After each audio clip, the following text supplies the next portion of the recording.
कसम लड़की गजब के सुंदर दिखत है यार। अरे दिखत है भैया दिखत है लेकिन लड़की कौन है यार? तो लड़की नहीं जाना, नहीं तो जाना ये लड़की के महान नस्ल नस्ल जाना था रे। अरे बाप नहीं जान गया बाबू जान दे खवाई में फटे बिगड़े बता दो का ये बता अरे भूया रे रहा की चलाते हैं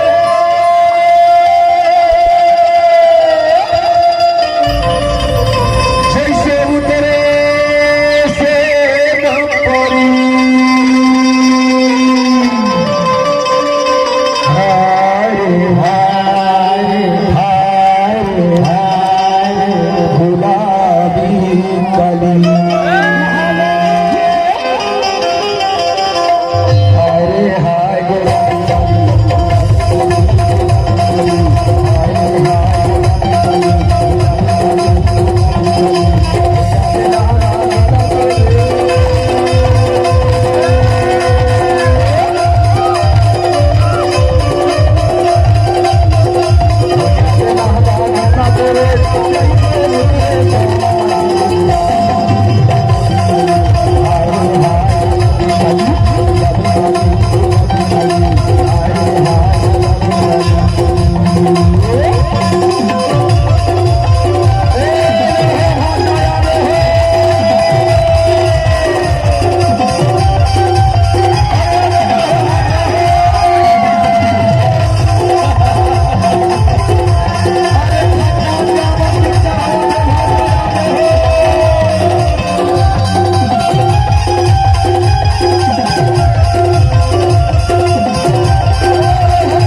पूरी हम और है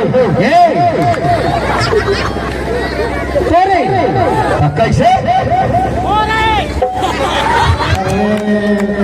नाम का ससले नाम ना पहुँच में छल जाएगा रसेनी के पहले में सीढ़ी ऐसे